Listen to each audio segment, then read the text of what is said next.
Thousands of people rallied across the United States last night to protest a grand jury's decision not to indict a white police officer who killed a black unarmed teenager in Ferguson, Missouri.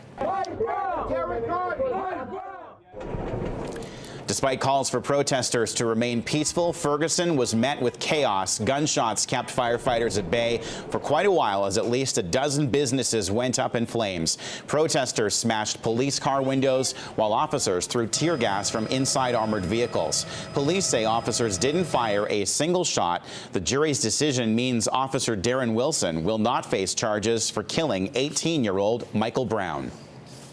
I kind of hear my father's words, we've got some difficult days ahead. It's a very sad and somber moment.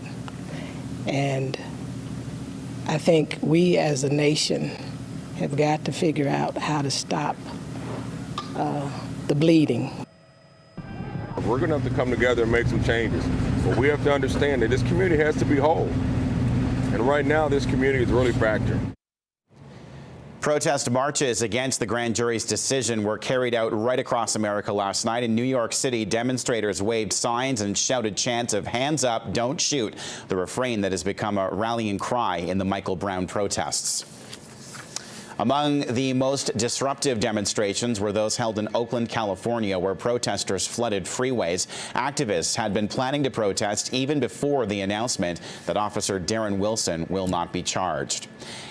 And this was the scene in downtown Seattle. Police in major cities had braced for large demonstrations with potential violence. 5 people were reportedly arrested in Seattle last night. The police chief in St. Louis County, Missouri, says he needs another 10,000 officers to deal with the violent protests there. More than 60 people have so far been arrested. Back here at home, a 74-year-old grandmother is the latest anti-pipeline protester to be arrested on Burnaby Mountain. I'm here for my children and my grandchildren and perhaps great-grandchildren who I want them to see the beauty of our land and to protect the Salish Sea.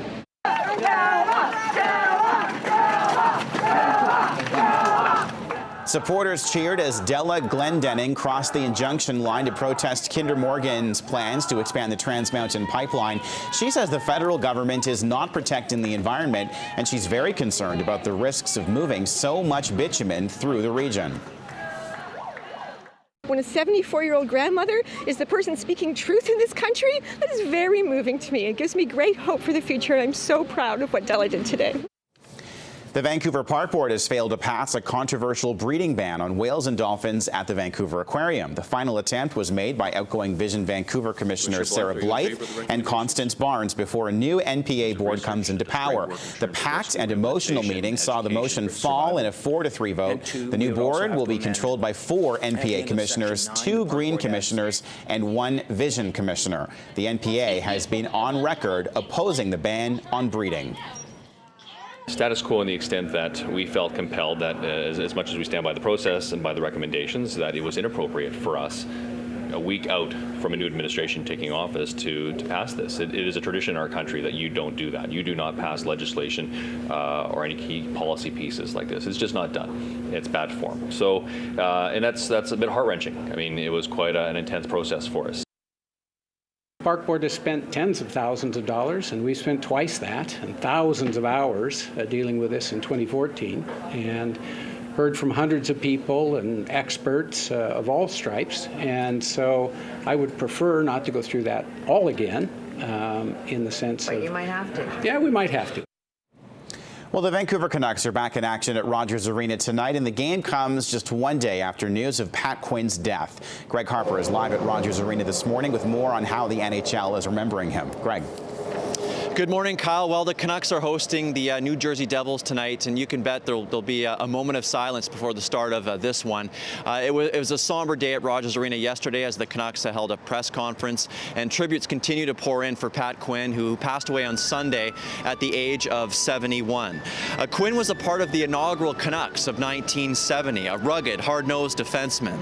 He returned to the organization as president and GM in 1987. He eventually became the head coach, and of course, he was the bench boss during the Canucks' magical Stanley Cup playoff run in 1994. He also had some international success, coaching Team Canada to gold in the 2002 Winter Olympics in Salt Lake City.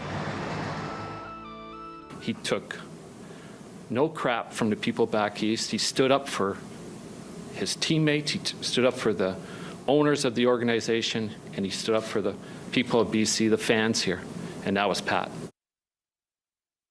Just a great man. If you're a hockey fan, you love the game of hockey, you love Pat Quinn. I heard on the radio today that a true Canadian, he never said no to coaching any level of Canadian hockey. I respected him a lot as one of the top quality hockey people. He did an outstanding job in Vancouver. And Kyle, we are hearing lots of stories of Pat Quinn. The director of our show, Al Klein, has a number of them, including Al used to direct the Canucks pay-per-view games, and it was one of the first ones ever. Quinn walked into the control room after the broadcast to congratulate everybody and to also give Al a birthday cake for his birthday. That's the type of guy Pat Quinn was. He touched a lot of people, including the director of our show. Kyle? Greg Harper live this morning at Rogers Arena. Greg, thanks for that. As we mentioned, the Canucks back in action tonight here at home. They are hosting Corey Schneider and the New Jersey Devils. Vancouver has won 10 of its last 14 games, and it's the team's last game at home before a 7-game road trip. Puck drops at 7. You can watch it over on Sportsnet Pacific.